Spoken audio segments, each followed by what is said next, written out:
Sinong mag-aakala na itong probinsyanang ito ay kayang makipagsabayan kina Heart Evangelista, Jinky Pacquiao at Alice Eduardo pagdating sa pabonggahan ng koleksyon niya ng diamond jewelries. In fact, siya ang nagmamay-ari ng rare replica ng Heart of the Ocean necklace katulad ng kwintas ni Rose sa pelikulang Titanic, isang 100 carat na natural tanzanite na napapaikutan ng natural diamonds. Wow. Grabe, diba? Pero mas nakakagulat ang totoong kwento kung papaano nagsimula ang kanyang koleksyon. This is the story of a simple probinsyana na may pangarap hindi lang para sa sarili, kundi para sa buong pamilya. Ito ang kwento ni Charo Cordial, the woman behind Maddox Jewelry.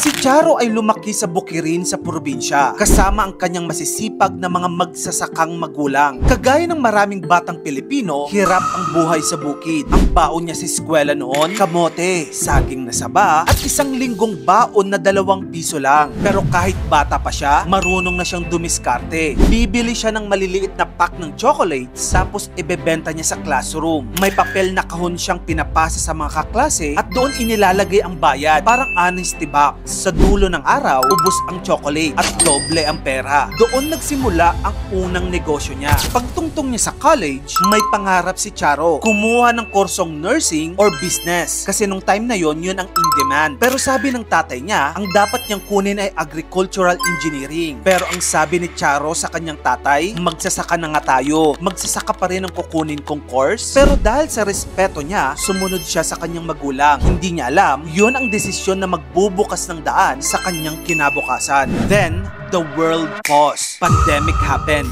No travel, no meetings, no sales work. At sa bahay, si Charo, na sanay na laging kumikilos, ay nakaramdam ng pagkabagot. Pero sabi nga, sa taong may pangarap, kahit ang paghinto, nagiging simula. Kaya naman nag-live selling siya sa Facebook. Una, nagbebenta lang siya ng pre-loved bags. Sobrang kaunti ng viewers. Minsan nga daw, 2 lang. Pero hindi siya tumigil. Hanggang isang araw, may isang supplier ng alahas ang nag-message sa kanya. Ang sabi, sell our diamond jewelry. Hindi mo kailangan magbayad agad. Bayaran mo na lang pagkatapos mong maibenta. Sino ba naman ang hindi matatakot, di ba? Malay ba niya kung peke yung alahas? Pero sumugal si Charo. Tinanggap niya ang unang batch. Isa-isang naibenta. Isa-isang nabayaran. At bawat bayad niya, sinasabi niya, let me pay everything first. Then give me another batch. At dito isinilang ang Maddox Jewelry. Ang kanyang negosyo na hindi nagsimula sa pera, kundi sa tiwala.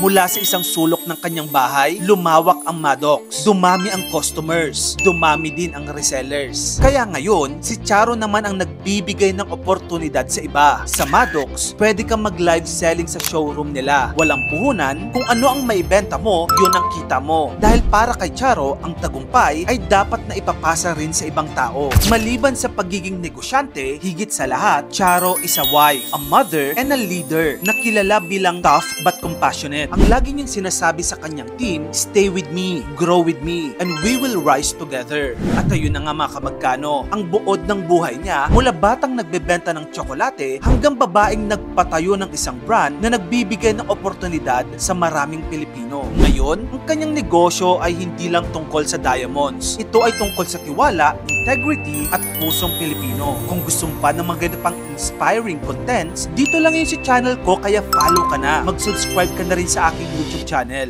Yun lang, maraming salamat sa panonood mga kamagkano.